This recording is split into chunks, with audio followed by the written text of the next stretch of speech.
Welcome, Dad. Welcome. Hi, you guys? It's one of those situations where somebody who deals with trauma in my work and who speaks so much, and words really are my métier, the words fail me at this point. Um, it's difficult to explain how I perceive the situation, but in a certain deep sense, I feel that it's the worst thing I've seen in my whole life. And it's impossible to compare atrocities. I mean, nothing compares with the mechanized murder of 5, 6 million Jews by the Nazis. Uh, what can compare to the slaughter of 3 million Vietnamese civilians by the Americans? The many murders and mass killings that are not even reported in the Western press, such as the Indonesian genocide in East Timor, such as the killing of 100,000 Guatemalan indigenous people in the 1990s by the American and the Israeli trained brutal military in that country. One could go on. But what is different about this is that I've never seen anything so publicly committed, such atrocities perpetrated on television, and the victims are presented as the perpetrators, and either this spectacle, this obscene, vicious spectacle that we're subjected to, is either supported or condoned by the major media, and all the politicians. Now, um, it's obligatory, and I think it's even necessary to say, this is my point of view, is that what happened on October 7th wasn't justifiable, that the killings of civilians, whatever details may yet emerge about intentions or what actually happened, that's not something that should have happened. That was something horrible, and it was an atrocity. But even the need to say that comes out of a culture in which the atrocities of the other side are never called out. No Israeli spokesman, when they talk about their policies, ever asked, "Do you condemn the pogrom at Hawara in the West Bank earlier this year? Do you condemn the killings of Palestinian children by settlers? Do you do you condemn the regular attacks by the settlers? Do you understand that the former deputy chief of staff of the Israeli army said that the situation of the Palestinians in the West Bank reminds him of the situation of Jews in Germany? Is this even reported in the Western press?" And what he meant by is that the settlers, like the Nazi hooligans, are free to attack the Palestinians as the Nazis, thugs, the brown shirts were free to attack Jews, and the army and the police not only stood by, they aided and abetted them. Is the Western public made aware of the thousands of Jewish Israeli rabbis and historians and intellectuals who recently signed a document calling the present situation clearly apartheid? Are you aware that the former head of Mossad has said that the situation of the Palestinians under the occupation is apartheid? And so when anybody is asked to speak about perpetrations on the Palestinian side, they're immediately asked to condemn and to denounce and to reject. And yet the daily suffering, crucifixion of the Palestinian people, and including and especially the people in Gaza, nobody's ever called to task. Nobody's ever questioned. And these smooth-faced liars in the Israeli army who who would give lessons to Goebbels, Joseph Goebbels, who are masters of propaganda, like Goebbels never was. They're allowed to get away with it. Now, I'm speaking emotionally now. It's not helpful sometimes to speak emotionally because people get repelled by the anger or by the outrage that one generates. I understand the grief on both sides. I understand the sorrow. I've had communication from Israeli friends who are actually sympathetic to the Palestinian side, who are just in fear, who are full of thoughts of revenge. I get that. I understand it. But surely in this situation, whoever you are, whichever your side you're on, you got to get past your feelings.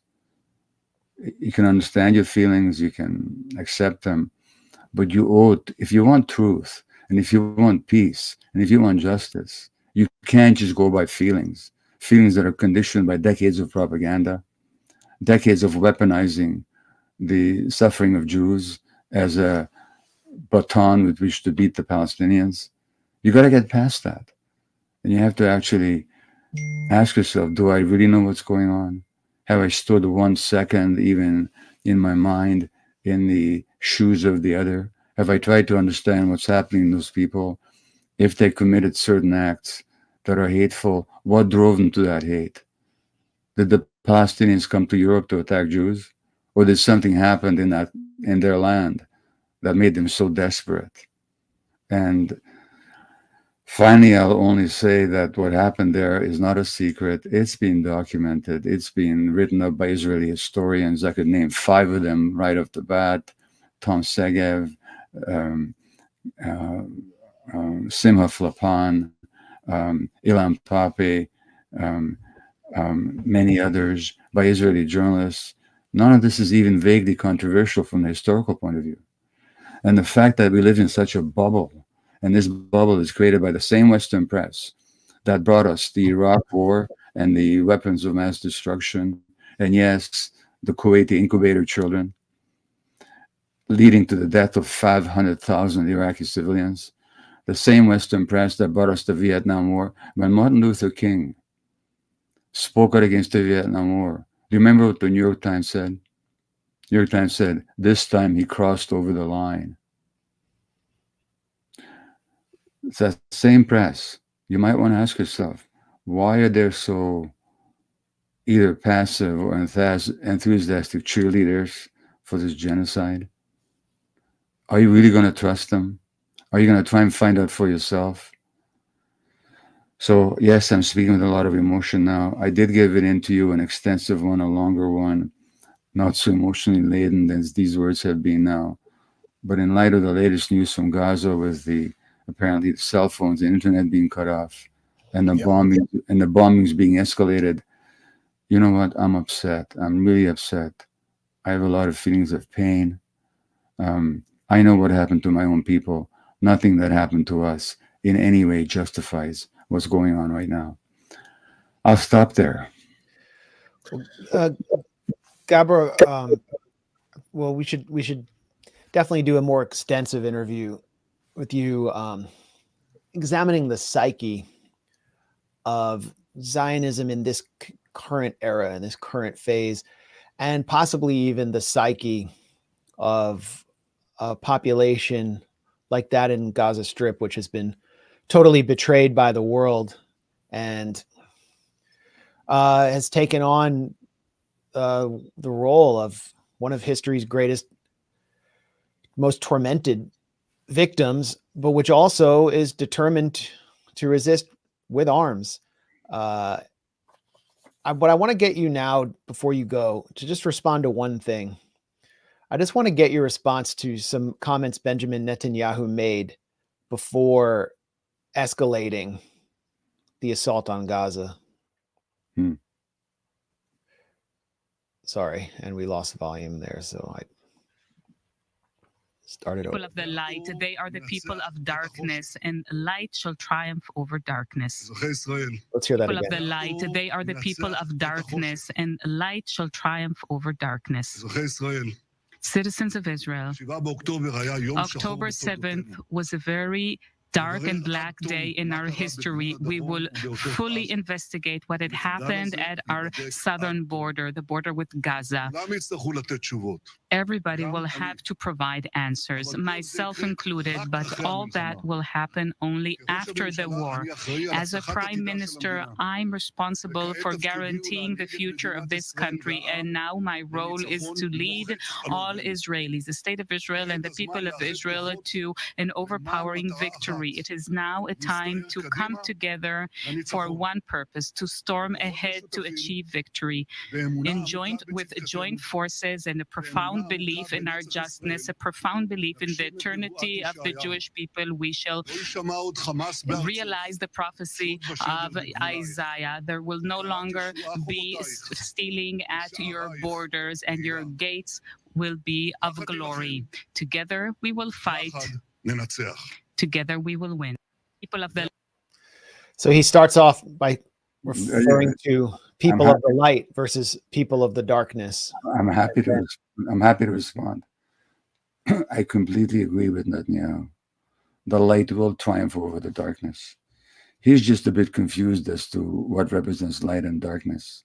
He's one of the darkest minds on the world stage right now.